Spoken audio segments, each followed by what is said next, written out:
নমস্কার বন্ধুরা, আজ আমরা আবারও চলে এসেছি নতুন একটা ভিডিও নিয়ে, নতুন কিছু শেখার জন্য।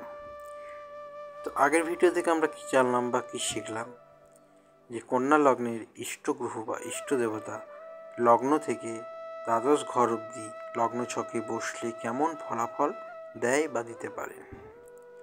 আজকে আমরা জানব তুলা লগ্নের ইষ্টগ্রহ বা ইষ্ট দেবতা লগ্ন ছকে প্রথম থেকে ষষ্ঠ ঘর অবধি বসলে লগ্ন ছকে কেমন ফলাফল দেয়। তো আমরা ভিডিও শেষে জেনে নেব যে তুলা লগ্নের ইষ্টগ্রহ কোন দেবদেবীর পূজা করলে সন্তুষ্ট হন এবং সেই জাতক জাতিকার অর্থাৎ তুলা লগ্নের জাতক জাতিকাদেরকে শুভ ফল দেয়। তো আজকে আর বেশি কিছু বলবো না, ভিডিওটা শুরু করি, চলুন। যদি কোনো কিছু জানার থাকে তাহলে আমাদের ফেসবুক পেজ ভট্টাচার্য মশাই এসে প্রশ্ন করতে পারেন। তো দেখুন, এখান থেকে কি মেষ, বৃষ, মিথুন, কর্কট, সিংহ, কন্যা, তুলা, এটা তুলার ঘর। তুলার ঘরে কী লেখা রয়েছে? লং, অর্থাৎ তুলা লগ্ন আজকে আমরা আলোচনা করব। তুলার অধিপতি গ্রহকে শুক্র, শুক্র গ্রহ হয়েছে তুলার অধিপতি গ্রহ।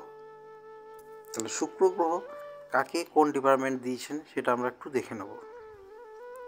যেমন আমি 1 থেকে 12 অবধি লিখে রেখে দিয়েছি, অর্থাৎ দ্বাদশ ঘর অবধি, যাতে আপনাদের বুঝতে সুবিধা হয়। লগ্ন থেকে দেখুন এই পঞ্চম ঘরে আমরা কি ইষ্ট গ্রহ বা ইষ্ট দেবতা বিচার করি, তাই তো? তাহলে এই পঞ্চম ঘরটা কার ঘর? অর্থাৎ শুক্র গ্রহ পঞ্চম ঘরের দায়িত্ব কোন গ্রহকে দিয়েছেন সেটা চলুন দেখে নিই। সেটা আমরা কিভাবে দেখব? এই প্রথম থেকে, যেখান থেকে মেষ রাশি বা মেষ লগ্ন ধরা হয়, মঙ্গল, শুক্র, বুধ, চন্দ্র, রবি, বুধ, শুক্র, মঙ্গল, বৃহস্পতি, শনি, শনি, বৃহস্পতি। তাহলে এটা কি? শনি গ্রহের ঘর। অর্থাৎ শুক্র গ্রহ শনি গ্রহকে পঞ্চম এবং চতুর্থ ঘরের দায়িত্ব দিয়েছেন, তাই তো? তাহলে পঞ্চম ঘর থেকে আমরা ইষ্ট গ্রহ বা ইষ্ট দেবতা বিচার করি, তাই শনি গ্রহ এই লগ্নের ইষ্ট গ্রহ।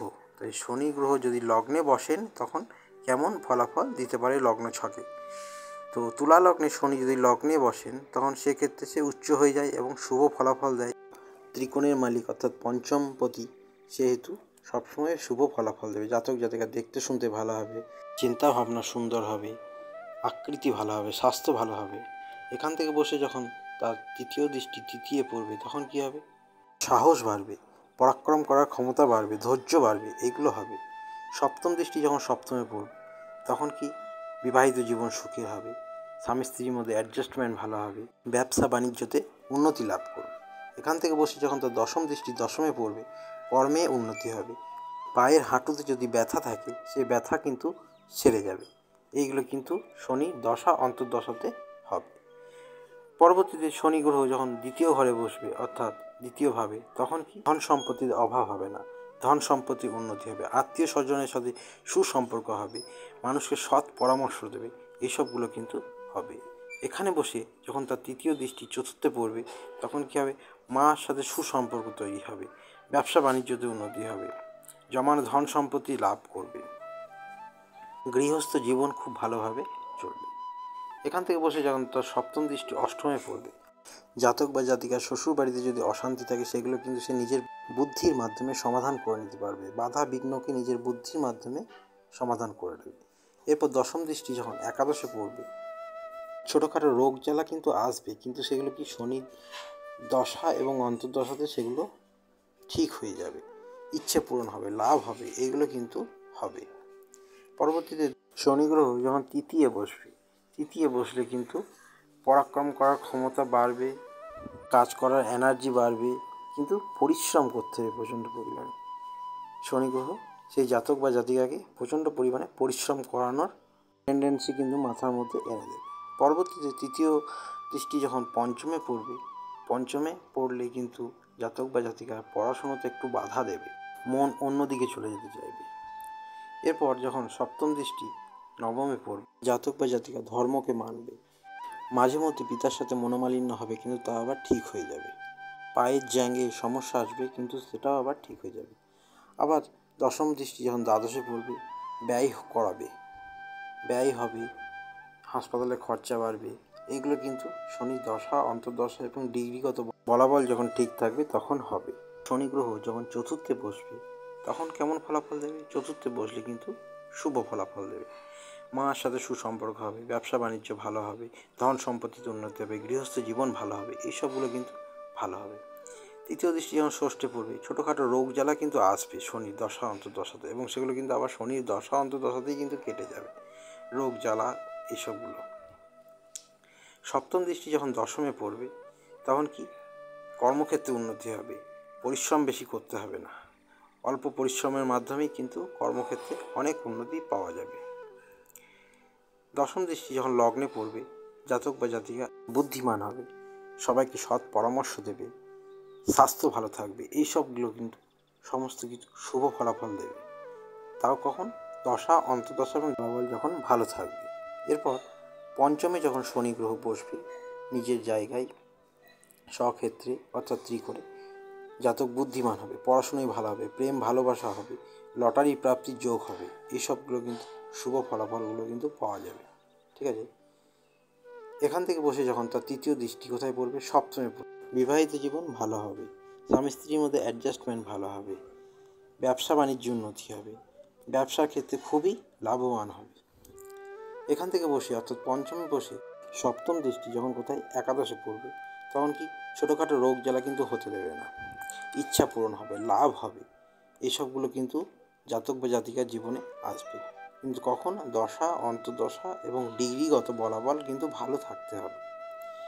দশম দৃষ্টি কোথায় পড়ছে, দ্বিতীয় পড়লে জাতক বা জাতিকার কথাবার্তা ভালো হবে, ধন সম্পত্তিতে উন্নতি হবে, এগুলো কিন্তু শনি গ্রহ করাবে।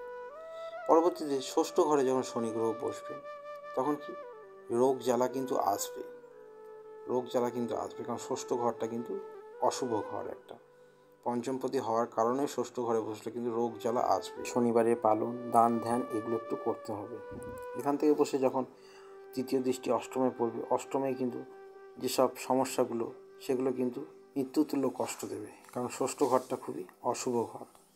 আবার দ্বাদশে যখন দৃষ্টি পড়বে, তো সপ্তম দৃষ্টি দ্বাদশে পড়লে কী হবে, ব্যয় হবে, জেল যাত্রা হবে, বিচ্ছেদ হবে, এগুলো কিন্তু শনি গ্রহ পড়বে।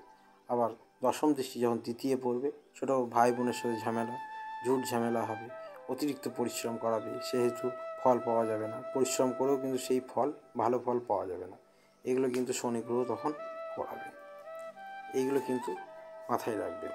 তো আজকে আমরা লগ্ন ছকের অর্থাৎ তুলা লগ্নে ইষ্টগ্রহ বা ইষ্টদেবতা লগ্ন থেকে ষষ্ঠ ঘর অবধি বসলে লগ্ন ছকে কেমন ফলাফল দেয় এগুলো জানতে পারলাম।